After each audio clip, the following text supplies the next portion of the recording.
Magandang umaga po. Nandito po tayo sa bukid. Titingnan po natin yung ating kamote kung pwede na.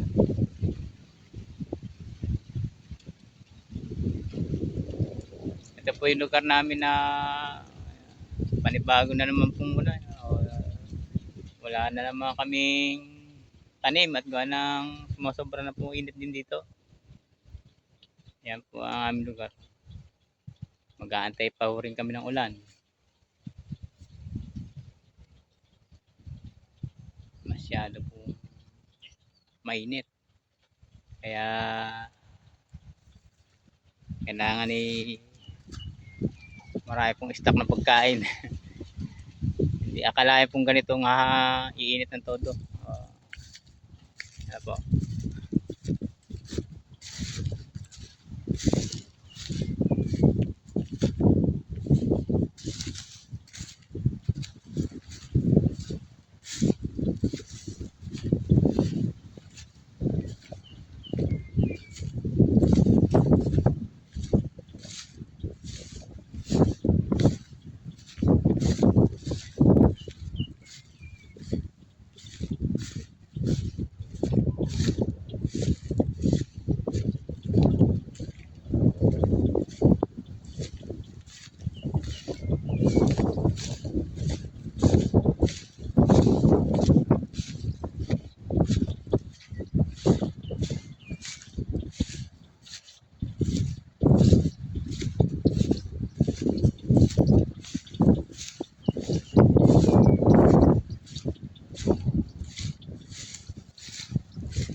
Mahangin po dito.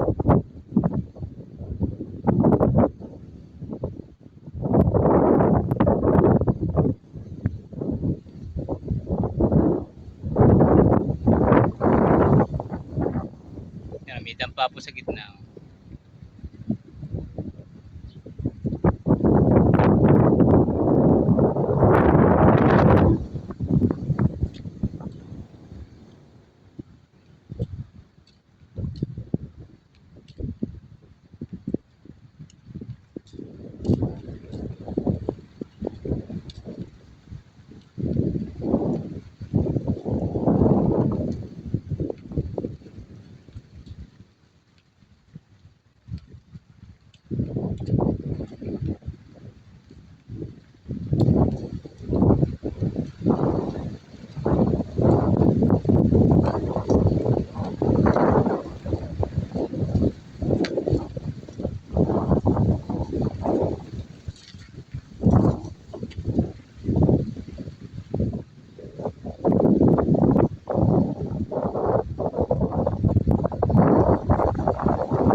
parang kung may napansin akong labuyo, parang may kaibot po ito. Yan po. Yung dumi ng kalabaw, baka, kinakaibot nila. Parang kung meron. Tingnan ko.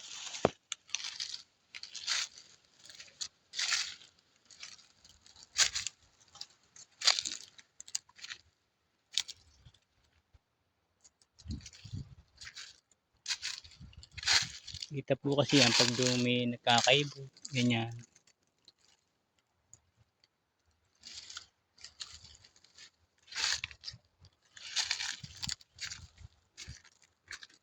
Yung labuyo po rin sa amin ay manok gubat. Sa gubat sila nakatira. Tingnan po natin dito.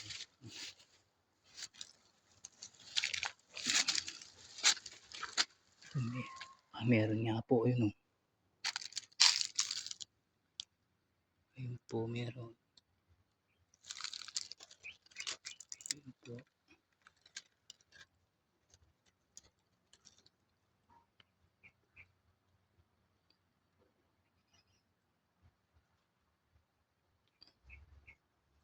Meron po yun.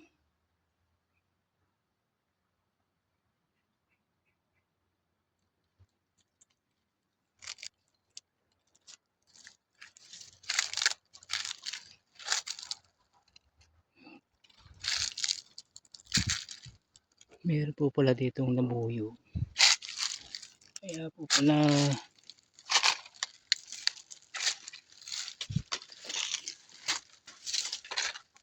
ayun. Ayun po.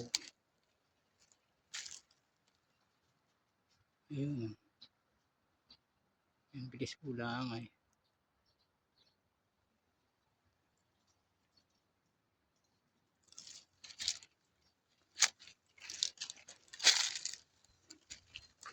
Meron nga po ayun. Mga pinagkaibutan nila.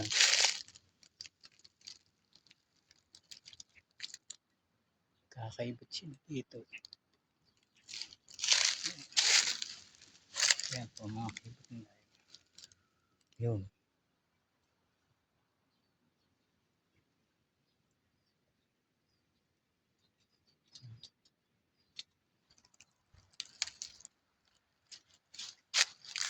Dito po tayo sa gitna ng gubat. Nagdaan po tayo. At napansin ko nga po yung labuyo. Ayun. Ayun o.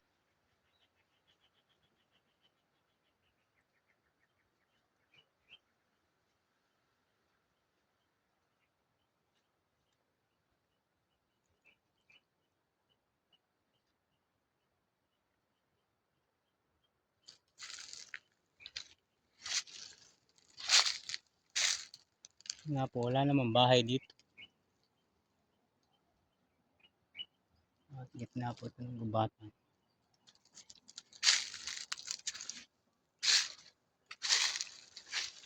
Yan mga bawang kaibot.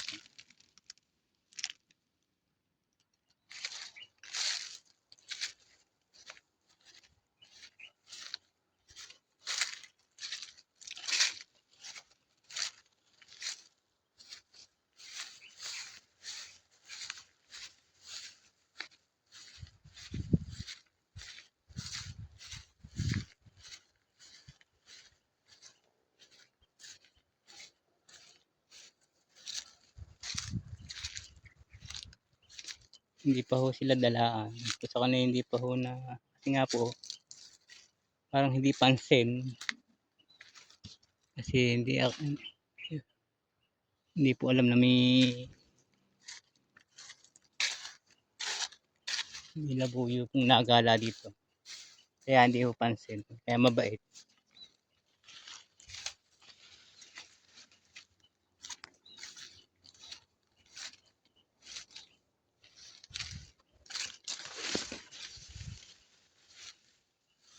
Kaya ang gubat po rito.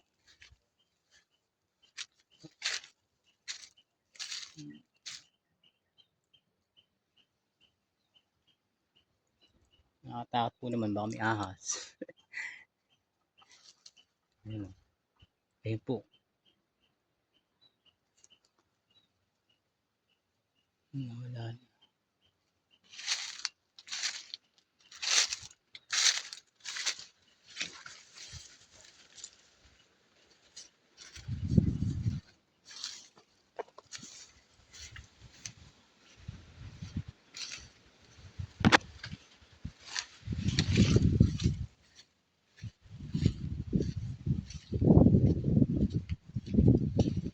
Pahinga po tayo dito sa kailangan natin mangga. Mababang mangga pero yap. Sarap sa ilalim. Lamig.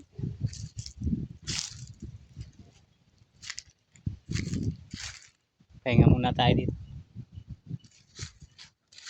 Akit tayo dito. Para masarap yung pahinga natin. Mukwa. Talulo.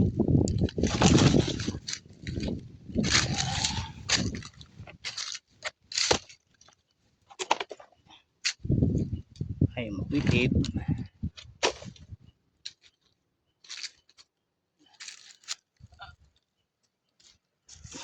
Dito tayo. Ito yung lugar na bigalan.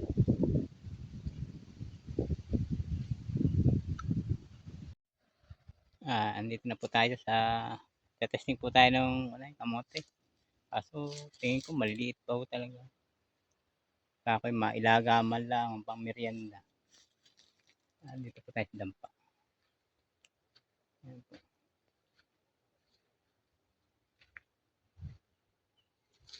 Tingin po tayo ng isang puno. Pwede. Kaso pag nasimulan, delikado. Pag nasimulan. Kaya titesting po muna lang kung may laman.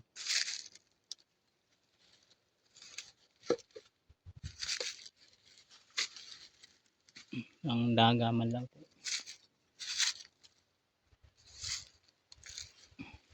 Tingnan po lang. Ito po, tingnan natin ito. Tingnan po yung laman. Sana meron naman. Panlagaman lang.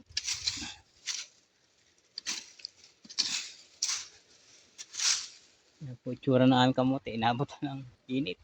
Kaya taglang pa ho ito mapapakinabangan ng mga. Ngayon po ay medyo alang-alang. Tingnan po lang natin kung yan naman.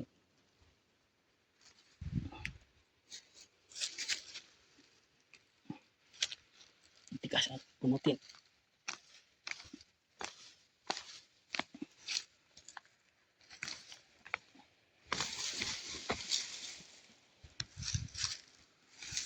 Kami naman na po. Ito po.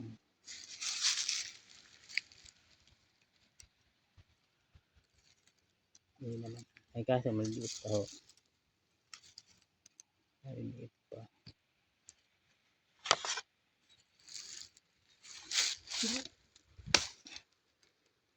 Na.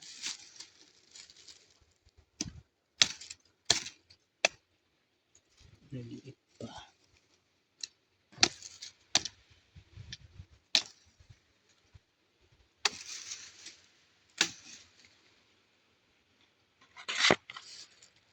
Maliliit pa.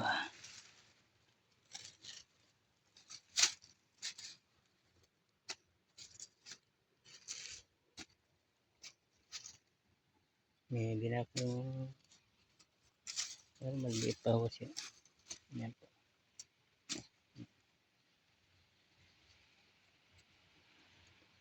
Kung saan panlagala pa sarili pa. Hindi pa ho aring pambenta. Yan. Ayan po, tayo pauwi na. Nakakuha na po tayo ng hindi pa ho ari ng kamote. Uwi na po tayo. At dadaanan ko po si Resilia, yung aking kabayo. At titingnan baka nasa bid po.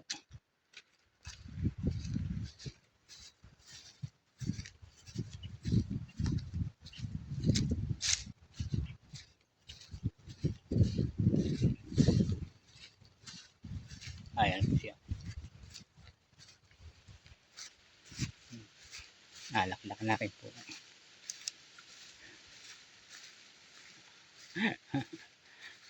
Liit ba? May gilid pong libangan. Ay, napasalit.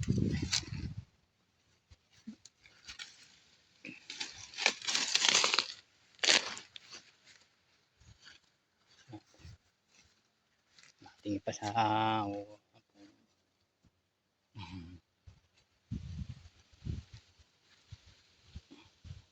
mabait naman siya. Nasanay po kasi sa akin na panay ang pag ang kabayo po ipanay ang hima, so hinihipo. Tinuturuan talaga po siya ng ganun. Mabait po siya. Opo. Ito ko na po siyang gupitan ng maayos. Dadating din ang panahon po naman ay ang kapakinabangan ho dito sa hayop ay malaki din. Maturuan nyo muna po ng halimbawa po yung pasanin, hindi nyo napapasanin, siya na po yung magdadala. Lalo hirap na po magpapasan at lalo malalayo. Yung po lang mga may bukid na katulad na namin, magdadala ng palay pa uwi, abono, lahat po ng mga gamit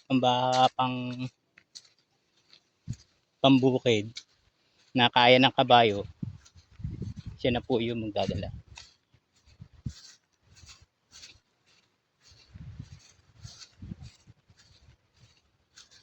Alam po, tuturuan talaga ng sabihin namin, pagkakarga o turuan po magdala ng mabibigat. Turuan sa lahat.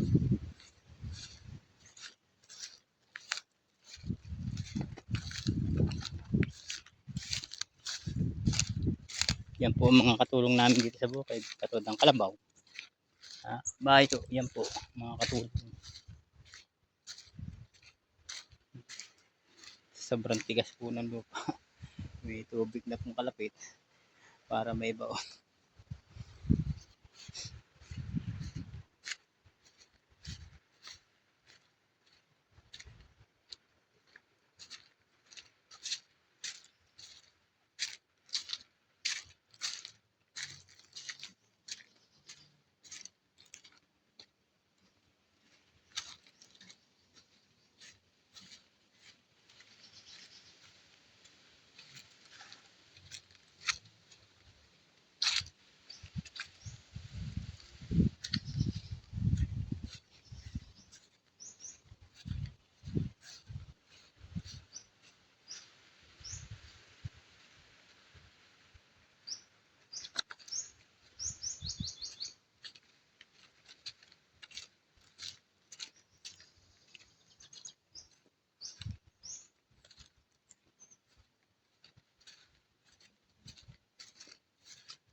Ito po isang dampa.